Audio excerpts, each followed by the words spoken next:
In the beginning was the Word, but what happens when that word signals the end of everything? Can gold truly stand in for someone's soul in a battle for pride? Honestly, I feel regret. I should have kept my mouth shut.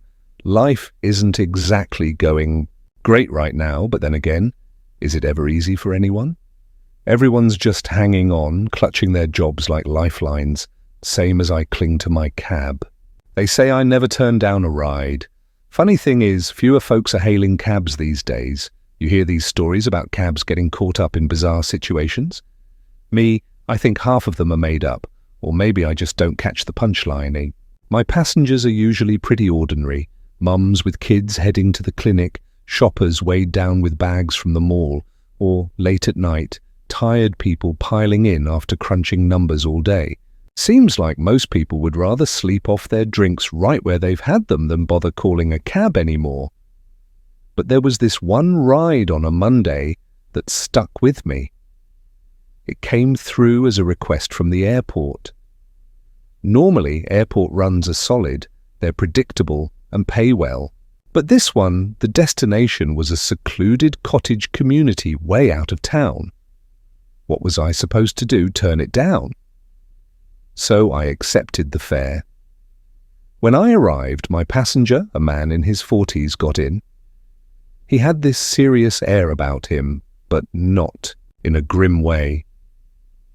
His face carried a neat layer of stubble, not from laziness, but from a fresh haircut.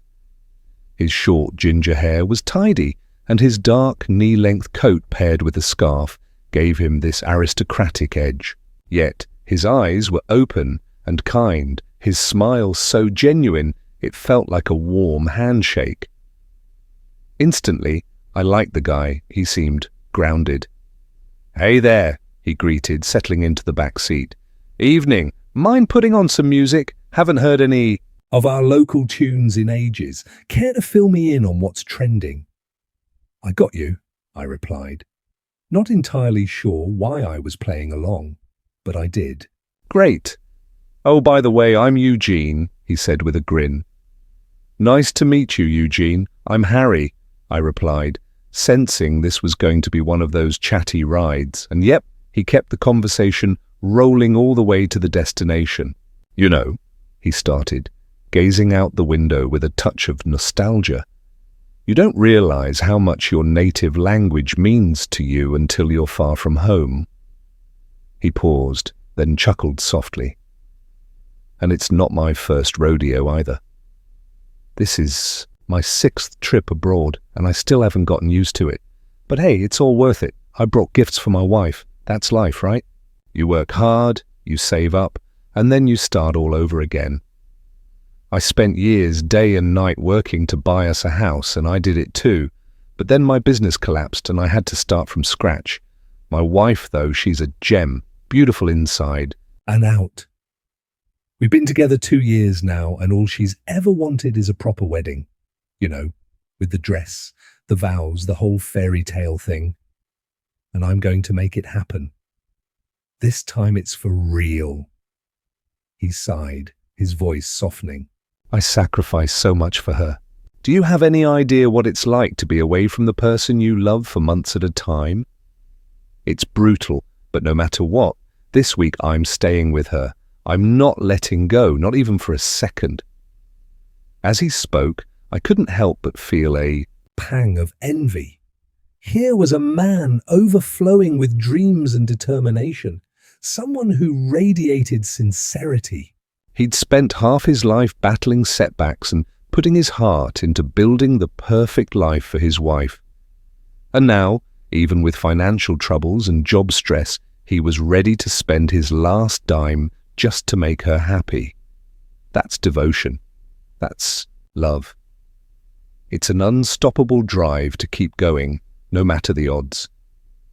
Eugene left an impression on me, a big one. His energy, his optimism, his ability to find joy in the middle of life's mess. It was remarkable. Finally, we entered a cottage village. Eugene leaned forward to show me the way.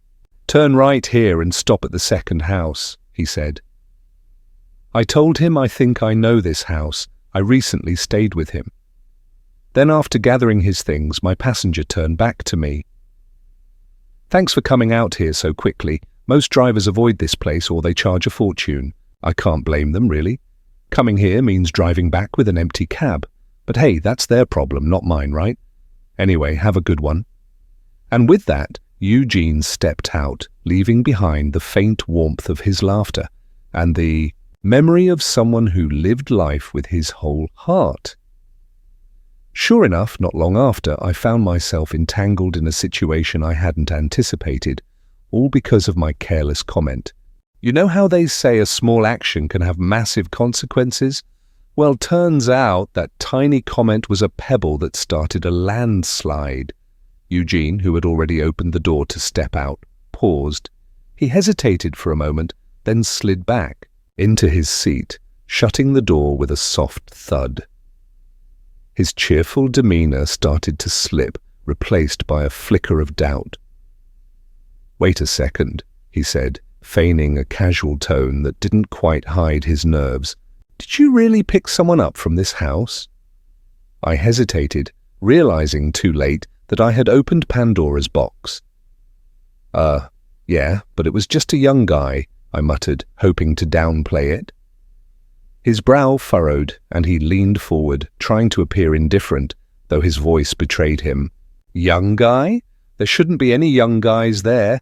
Only my wife stays home when I'm away working." He paused, his eyes narrowing slightly. "Do you happen to remember what he looked like?" The knot in my stomach tightened. I wanted to rewind the conversation, take back what I'd said, but there was no escape. Lying would only make things worse. So awkwardly I described the guy, the height, hair color, his style, his demeanor. Eugene listened intently, asking a few follow-up questions. It was obvious he was putting the pieces together even before I finished. And that's when I saw it, the moment his world collapsed. His eyes glistened, though he blinked away the tears before they could fall. Smiling tightly, he whispered almost to himself. He was her ex. "Well, okay then." He forced a half-hearted smile in my direction, thanked me politely, and got out of the car. I watched as he started walking toward the house, his brisk pace faltering with each step. Finally, he stopped midway, standing motionless, his hands shoved deep in his coat pockets. For a while, he just stood there, staring at the ground before slowly trudging on. The lively, enthusiastic man I picked up earlier, the one with dreams of surprising his beloved, was gone, and it stung.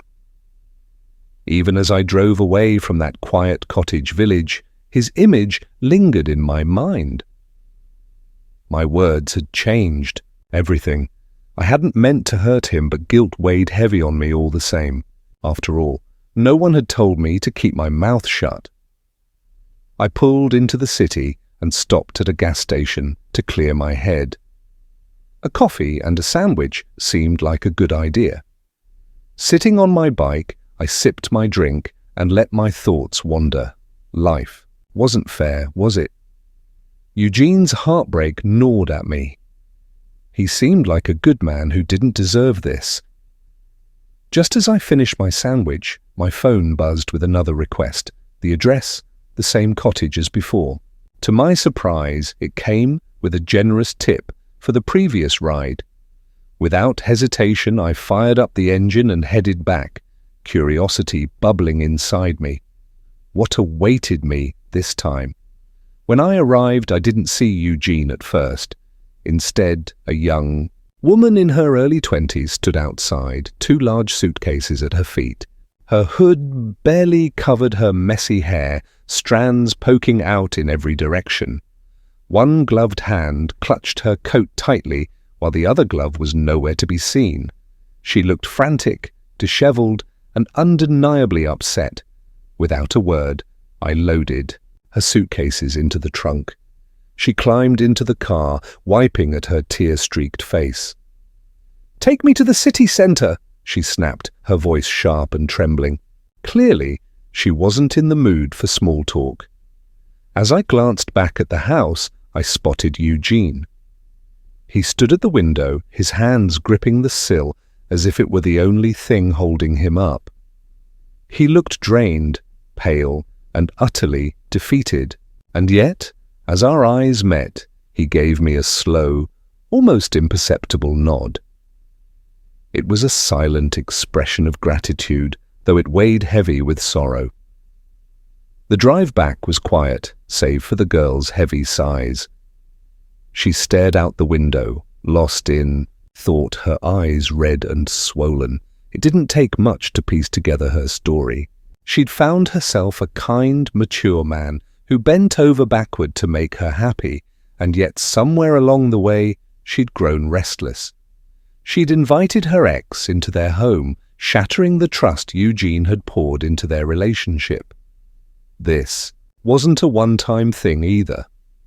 It was clear they'd been meeting behind his back for a while. And now her bags told the rest of the story. When we reached the city centre, she got out without a word, leaving me with the weight of the situation. I drove off quickly, not wanting to linger in the aftermath of what had just unfolded.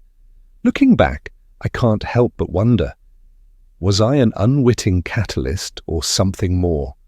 My careless words had unravelled a man's love, crushed his dreams and derailed his plans, and yet, in some strange, twisted way, I had opened his eyes. Maybe I was his guardian angel, revealing the truth, or maybe I was just an accidental devil sowing chaos without meaning to. Either way, I couldn't shake the feeling that nothing would ever be the same for Eugene or for me.